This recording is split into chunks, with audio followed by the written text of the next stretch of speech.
Presented by Patanjali research एवं evidence based Ayurvedic औषधियाँ। 13 से 15 मई तक राजस्थान के उदयपुर में होने वाले कांग्रेस की चिंतन शिविर को लेकर प्रदेश कांग्रेस तैयारियों में जुट चुकी है। प्रदेश कांग्रेस अध्यक्ष गोविंद सिंह डोटासरा ने गुरुवार को प्रदेश कांग्रेस मुख्यालय पर पार्टी कार्यकर्ताओं और पार्टी पदाधिकारियों से मुलाकात की। इस मुलाकात के बाद पीसीसी चीफ गोविंद सिंह डोटासरा ने पत्रकारों से बात करते हुए एक बार फिर बीजेपी और आरएसएस पर जमकर निशाना साधा। साथ ही बुधवार को कोरोना रिव्यू मीटिंग के दौरान प्रधानमंत्री मोदी द्वारा पेट्रोल डीजल को लेकर दिए गए बयान पर भी पलटवार किया है। डोटासरा ने पत्रकारों से बात करते हुए कहा कि भाजपा नेताओं को जब सरकार के विरुद्ध कोई मुद्दा नहीं मिला तो प्रदेश में अपनी राजनीति चमकाने हेतु धार्मिक उन्माद फैलाने में तथा राज्य सरकार को अनगढ़ तथ्यों के आधार पर बदनाम करने का असफल प्रयास कर रहे हैं। आखिर क्या है पूरा मामला, जानने के लिए देखिए इस खास रिपोर्ट को। ये है टॉक्स न्यूज नेटवर्क और आप देख रहे हैं पॉलिटॉक्स, राजनीति का कच्चा चिट्ठा।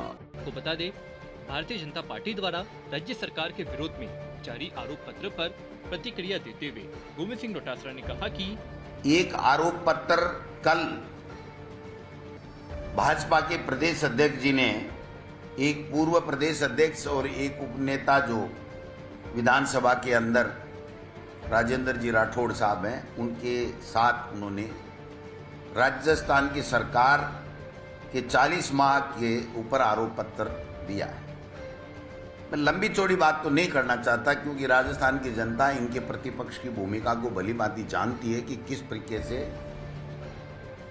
ये लोग कोई प्रतिपक्ष की भूमिका नहीं निभा पाए। सबसे पहले तो कल की प्रेस कॉन्फ्रेंस में गुलाब चंद कटारिया जी को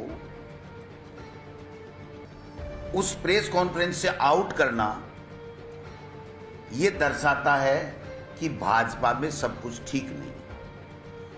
अगर पूर्व प्रदेश अध्यक्ष आ रहा है, उपनेता आ रहा है, तो फिर नेता गायब क्यों है? ऐसी क्या नौबत आ गई कि कल ही वो प्रेस कॉन्फ्रेंस करनी थी और गुलाब चंद कटारिया जी को वहां से आउट करना था।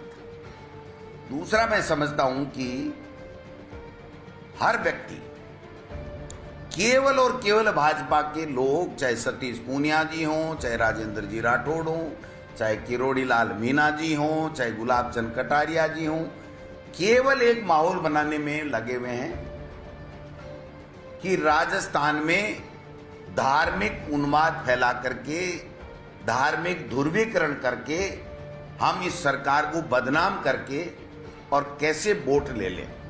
गोविंद सिंह डोटासरा ने आगे कहा कि एक भी इस पूरे पन्ने में मैंने पढ़ा है, एक भी इन्होंने ये नहीं बताया कि हमने इस 3 साल में सरकार की इस नीति के खिलाफ ये आंदोलन किया और ये नीति सरकार की जो बजट है या जो फ्लैगशिप योजनाएं हैं, इसका सरकार की फ्लैगशिप योजनाओं का लोगों को लाभ नहीं मिल रहा है या इसमें इसको सुधार करने की आवश्यकता है या ये जनता के विरोधी कार्य किया गया है। केवल और केवल मुख्यमंत्री को टारगेट करना, मेरे को टारगेट करना, क्यों 2 लोग हम पदों के ऊपर हैं, उसके अलावा एक एक घटना का जिक्र करके और एक इस तरीके से माहौल बनाना कि लॉ एंड ऑर्डर राजस्थान में नहीं है। प्रदेश कांग्रेस अध्यक्ष गोविंद सिंह डोटासरा ने कहा है कि और भारतीय जनता पार्टी के शासन में राजस्थान में 300 से ज्यादा मंदिर तोड़े गए और भाजपा के लोगों ने विरोध किया। घनश्याम तिवारी भाजपा में थे, आरएसएस में इनकी भारतीय भवन में क्लास लगाई गई। गुजरात के अंदर आपने देखा होगा कैसे नरेंद्र मोदी जी ने विकास का नाम लेकर के मंदिरों को तोड़ा गया।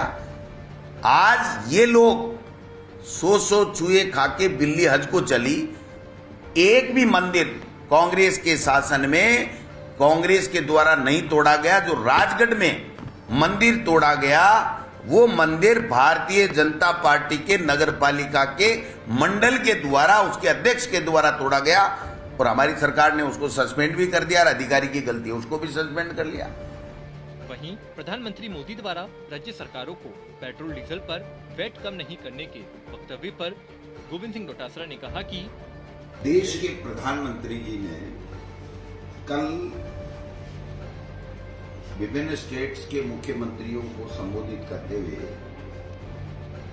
पेट्रोल और डीजल का वेट कम करने का सुझाव दिया और जो अपनी महंगाई नहीं रोकने की जो नाकामी थी उसका ठीकरा एक तरीके से उन्होंने राज्यों के ऊपर फोड़ा।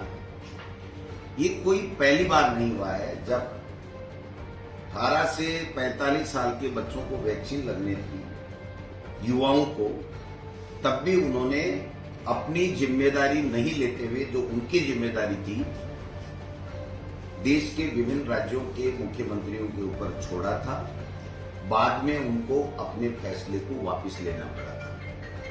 प्रधानमंत्री जी ने कल अपने भाषण में कर्नाटक के 6,000 करोड़ और गुजरात के 3,504,000 करोड़ की राजस्व हानि का जिक्र किया।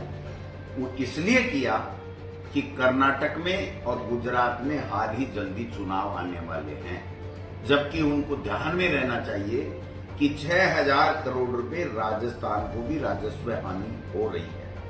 डोटासरा ने आगे कहा कि 2014 में जब नरेंद्र मोदी जी देश के प्रधानमंत्री बने थे तो पेट्रोल पर प्रति लीटर 9 रुपए 20 पैसे और डीजल पर 3 रुपए 46 पैसे प्रति लीटर एक्साइज ड्यूटी थी, परंतु आज पेट्रोल के ऊपर 27 रुपए 90 पैसे और डीजल पर 21 रुपए 80 पैसे की एक्साइज ड्यूटी है। मैं देश के प्रधानमंत्री से ये पूछना चाहता हूं कि आपने, जब आप देश के प्रधानमंत्री बनने के उम्मीदवार थे, तब आपने महंगाई कम करने का वादा देश के लोगों से किया था। पेट्रोल और डीजल 35 रुपए और 50 रुपए जनता को उपलब्ध कराने का आपने वादा किया था। आपने किसानों की आमदनी दोगुनी करने का वादा किया था। आपने अपनी विदेश नीति अच्छी बना करके चाइना से अपनी जमीन जो अब आपके राज में कब्जा कर ली गई है उसको छुड़ाने के लिए आपने आज की तारीख तक कोई नहीं किया है। हमारे राजस्थान से 25 में से 25 सांसद देने के बावजूद आपने एक फूटी कोड़ी पैसा नहीं दिया और जो ईआरसीपी का आपने वादा किया था राष्ट्रीय परियोजना बनाने का, आपका यहाँ का जल संसाधन मंत्री और केंद्र के जो देश के प्रधानमंत्री ने राष्ट्रीय परियोजना का वादा यहाँ करके गए थे उसको आज तक नहीं निभाया। ऐसे में देश के प्रधानमंत्री जी और भाजपा और आरएसएस केवल गुमराह करने का काम कर रही है। एक भी ऐसा काम जिससे किसी आम व्यक्ति को कोई राहत मिली हो ऐसा नहीं हुआ है। पॉलिटॉक्स ब्यूरो, जयपुर। ये है टॉक्स न्यूज नेटवर्क और आप देख रहे हैं पॉलिटॉक्स, राजनीति का कच्चा चिट्ठा।